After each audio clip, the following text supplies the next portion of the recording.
Olá, seja bem-vindo ao Alerj Entrevista. No programa de hoje, o deputado Luiz Paulo vai fazer um balanço das eleições municipais de 2012. Bom, deputado, quero agradecer muito a presença do senhor aqui no nosso estúdio. De forma geral, como é que o senhor vê o balanço das eleições de 2012? Bom, primeiro eu acho que nós temos que verificar qual é o recado que vem das urnas. Vou tentar colocar em termos médios de Brasil, né? Aproximadamente 20% do eleitorado brasileiro se absteve de votar. E por baixo, os votos nulos e brancos somaram, na média, mais que 10%. Então, se a gente adicionar abstenção com nulos e brancos, nós vamos dizer que em cada 10 brasileiros, 3 não quiseram escolher nem prefeitos, nem vereadores. Que recado de abstenção altíssima é esse? Que recado de votos nulos e brancos tão grande é esse? Que tudo junto soma 30%. Que há um desconforto, um desapontamento do eleitor com o processo eleitoral brasileiro. Isso nos indica a necessidade urgente de uma reforma político-partidária e eleitoral que abranja, inclusive, os usos e costumes que estão enquistados nas eleições em todos os níveis. Esse é o primeiro recado das urnas. E o que eu temo é que os partidos fiquem única e exclusivamente verificando as percepções de quem ganhou e quem perdeu, porque é muito alto esse percentual. Em cidades aqui no nosso estado do Rio de Janeiro, esse percentual de abstenção nulo e branco, no segundo turno, que você só vota para prefeito, em Nova Iguaçu, salvo erro de memória, chegou a 35%, abstenção nulo mais branco, e em Petrópolis, 37%. São números alarmantes. Então, acho que esse é o primeiro recado claro das urnas. São números que poderiam, inclusive, decidir as eleições nesses dois municípios que o senhor citou, né? Sem dúvida nenhuma. Você vê 35%, 37%, 30% são números alarmantes. Então, esse é o primeiro recado. O sistema político partidário eleitoral não consegue mais seduzir o eleitor, associado, evidentemente, por questões também comportamentais.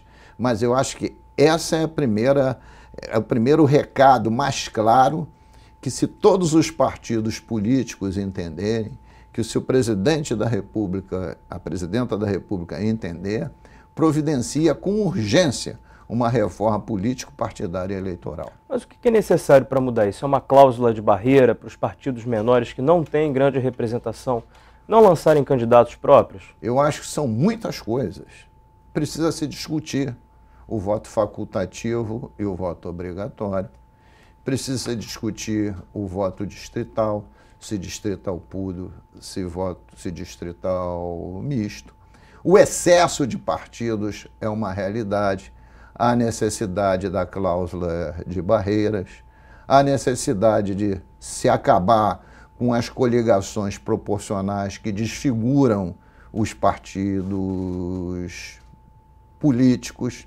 Então, há muita necessidade de mudança. Não é um tema só. E isso vem sendo postergado, e a desmotivação tem sido cada vez maior. Agora, se critica também o grande número de candidatos, né? Aqui no município do Rio de Janeiro foram mais de 2.000 vereadores. Salvo engano, foi o município brasileiro que teve maior número de vereadores candidatos. Foram 1.600 aproximadamente. Mas isso se dá por quê? O número excessivo de partidos políticos, o número de coligações, e a legislação eleitoral que permite, por cada partido, o número de candidatos é 1,5 o número de cadeiras. E por coligação, o número de candidatos é o dobro de cadeiras. Então tem que ser, na cidade do Rio de Janeiro, 51 cadeiras, o dobro, cada coligação pode apresentar 102 candidatos, né? E cada partido, se são 51 cadeiras, pode apresentar cerca de 77 candidatos. Então, dentro da reforma política eleitoral, poderia também se diminuir o número de candidatos por partido, se cada partido apresentar o mesmo número de candidatos que sejam o número de cadeiras da Casa Legislativa. Agora, vamos falar um pouquinho de eleições em São Paulo, tirar o foco aqui do Rio um pouco, falar um pouquinho de São Paulo. Como é que essa vitória do Haddad em São Paulo prepara, de alguma forma, a disputa para 2014? Tem alguma relação das eleições municipais em São Paulo com a disputa para presidente em 2014?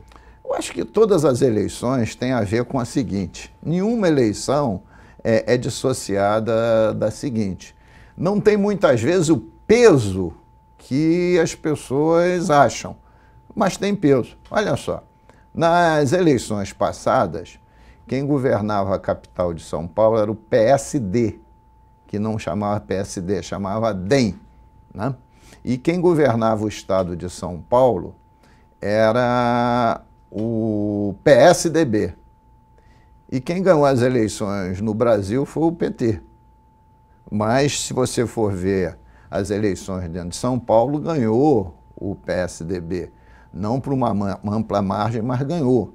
Mas, claro, que sendo o município de maior densidade de pessoas, de eleitores, você ter o poder na capital é algo importante. Por isso as eleições nas capitais são as eleições de mais visualização, mas não são parâmetros definitivos para decidir as eleições nacionais.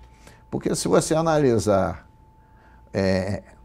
a disposição, o que sai dessas urnas, o partido que mais elegeu prefeitos foi o PMDB.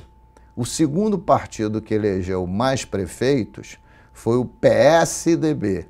E o terceiro partido que elegeu mais prefeitos foi o PT. Se você analisar quem vai administrar o maior contingente de eleitores no Brasil, o PT está em primeiro lugar, o PMDB está em segundo e o PSDB está em terceiro.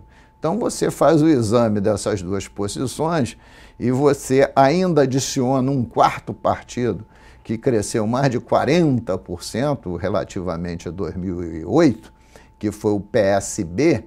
Eu acho que aí estão os quatro grandes protagonistas das eleições futuras: PT, PSDB, PMDB e PSB.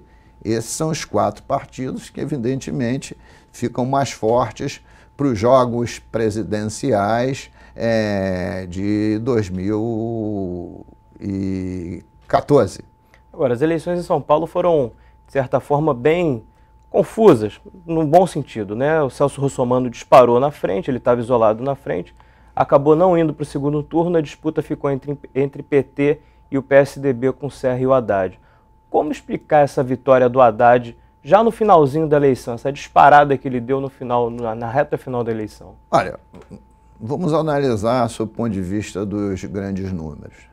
No primeiro turno, o eleitor começou a dizer que queria uma novidade. Tanto é que saiu optando pelo Celso Russomano, que PT e PSDB vem polarizando essa disputa, ele queria uma novidade. Mas quando chegou na hora de votar, o eleitor verificou que o Celso Russomano ainda não tinha a maturidade suficiente para sentar na cadeira de prefeito de São Paulo.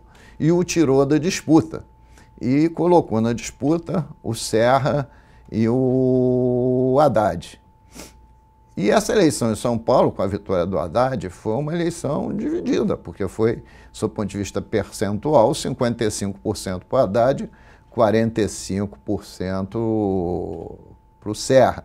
Então, na verdade, a margem de vitória é a diferença dividida por 2, foi uma margem de 5%. Eu acho que o eleitor, e uma abstenção nulo e branco também na faixa dos 30%, né? Então, o eleitor de São Paulo, se a gente quiser, ele está dividido em 3 grandes fatias.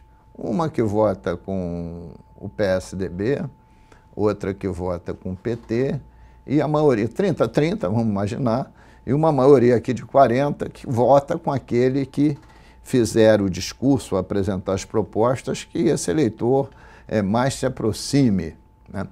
Eu acho que o Serra, ele não queria ser candidato, a direção partidária praticamente o induziu a ser.